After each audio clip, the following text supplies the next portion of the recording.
আজকে আমার মা বাবার জন্য সংসারটা করা হলো না। আমার স্বামীকে আসা দেখে আমার মা বলে উঠল, তোর স্বামীর জন্য কি আমরা রোজ রোজ ভাত রান্না করি নাকি? লজ্জা শরম নাই এভাবে এসে বসে থাকে? আমিও বললাম, সে কি তোমাদের থেকে ভাত চেয়েছে মা? কেন এমন বলছো? মা বলল, না চাইলেও সেটা আমরা বুঝতে পারি। এই তো ড্রয়িং রুমে এসে বসে থাকে, তার সামনে আমরা কিভাবে খাবো? মাকে আমি বললাম, আমি কি পছন্দ করে বিয়ে করেছি মা? তোমরাই তো নিজে পছন্দ করে আমাকে বিয়ে দিয়েছিলে। মা আবার বলে উঠল, আমার হয়েছে যত জ্বালা, তোর বাবা নিজে কিছু বলতে পারে না, শুধু আমার সাথে বক বক করে। মাকে জিজ্ঞাসা করলাম, আচ্ছা মা, তোমরা কি ওর সাথে আমার সংসারটা করতে দিবে না? মা বলে উঠলো, তুই পাগল হয়েছিস? তোর বাবা কালকেই উকিলের সাথে কথা বলবে। আমি বললাম, তাহলে কি আমি ওকে গিয়ে বলে দিব তুমি আর এ বাড়িতে এসো না, তোমাকে ডিভোর্স দিব? মা সোজা সাপটা বলে দিল, যা আজকে গিয়ে বলে দে। প্রতিদিন এই ঝামেলা আর ভালো লাগছে না আমার। আমি আমার স্বামীর কাছে গেলাম, আমাকে দেখে এসে বসা থেকে উঠে দাঁড়ালো। বাসা থেকে চলে আসার পর এই প্রথম তার সাথে আমার সামনাসামনি দেখা হলো। যেদিন চলে এসেছিলাম তারপর থেকে সে অনেকবার আমাদের বাড়িতে এসেছিল, কিন্তু আমি তার সাথে একটাবারও দেখা করিনি। আগেকার চেহারা আর নেই, পোশাক আশাকও কেমন হয়ে গিয়েছে। আমাকে দেখেই বলে উঠলো, কেমন আছো তুমি? আমি বললাম, ভালো আছি, কিন্তু তুমি যে প্রতিদিন এসে এভাবে বসে থাকো, তোমার কি বিরক্ত লাগে না? সে বলে উঠলো, তোমার জন্যই তো অপেক্ষা করি। তুমি যদি আমার সামনে এসে কথা বলো তাহলে তো আমাকে আর অপেক্ষা করতে হয় না। তাই এবার বলো, আমার সাথে কেন কথা বলো না তুমি? আর তোমার নাম্বারটাই কেন বন্ধ করে রেখেছো? আমিও বললাম, তাহলে তো বুঝতেই পারছো তোমার সাথে দেখা করার কিংবা কথা বলার কোনো ইচ্ছেই আমার নেই। সে আবারও বলে উঠলো, তুমি কি চাচ্ছ? আমার সাথে কি আর থাকতে চাচ্ছ না? কিন্তু কেন?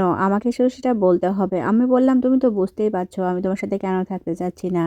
আমি তোমার সামনে আসতেই চাইনি, তবে প্রতিদিন তুমি এসে এভাবে বসে থাকো, এটা আমার বাবা মা একদম পছন্দ করে না, সেজন্যই আসতে হলো। আর শুধু বাবা না, আমিও চাই না যে তুমি এই বাড়িতে আর আসো। বাবা তার এক বন্ধুর সাথে আমাদের ডিভোর্সের ব্যাপারে কথা বলেছে, খুব তাড়াতাড়ি কাগজপত্র রেডি হয়ে যাবে আর তোমাকে সেটা পাঠিয়ে দেবো, তুমি আর কখনোই এই বাড়িতে আসবে না। সে আমাকে আবার জিজ্ঞাসা করলো, আচ্ছা তাহলে তোমার ইচ্ছাতেই সবকিছু হচ্ছে? আচ্ছা আমাকে কেন তুমি ডিভোর্স দিচ্ছ? আমি বললাম, তোমার কোনো দোষ নেই, তুমি যে অতিরিক্ত ভালো এটাই তোমার দোষ, আর তোমার কারণে আমার বাবার অফিসে একটা ঝামেলা হয়েছে।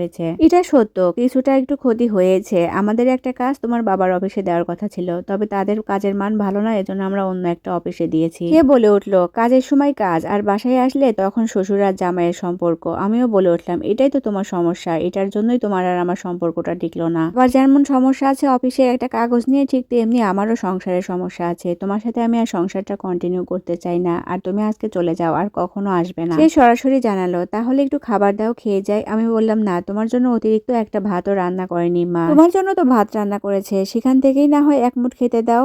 আমি বললাম, না, সেটা কখনোই হবে না, তুমি তোমার বাসায় গিয়েই খাও। সে হালকা একটু হেসে বলল, আসলে মজা করছিলাম, এখন আমি যাই। সে যাওয়ার সময় আমি পিছন থেকে বলে উঠলাম, বাসায় রান্না করো না হোটেলে খাও? সে বলল, কোনোটাই না, শুকনা খাবার খেয়েই দিন কাটছে, বাহিরের খাবার আমার পেটে সয় না, আর বাসাতে রান্না করার ইচ্ছা হয় না। সে আর কোনো কথা বাড়ালো না, একদম সোজা চলে গেল। একটু পরেই আমার বাবার চিল্লাচিল্লির আওয়াজ শুনে আমি বাহিরে বের হলাম। সে চিল্লাচিল্লি করছে আর বলছে, ইচ্ছা করেই চাবিটা ফেলে গিয়েছে, চাবিটা নেওয়ার বাহানায় আবার আসবে ভাত খেতে এই বাড়িতে, ওর তো লজ্জা শরম কিছুই নেই। মনে মনে বলতে লাগলাম, এত ভালো একটা মানুষের সাথে তোমরা কেন যে এমন ব্যবহার করো? এরকম জামাই তোমরা কোথায় পাবা? একটু পরে গেটের দিকে দেখি। তো এটা ছিল গল্পের প্রথম পার্ট। যদি দ্বিতীয় পার্ট শুনতে চান অবশ্যই কিন্তু বেশি বেশি কমেন্টস করবেন, তাহলে শেয়ার করব। আজকের ভিডিওটা এ পর্যন্তই। আল্লাহ হাফেজ সবাইকে। আসসালামু আলাইকুম।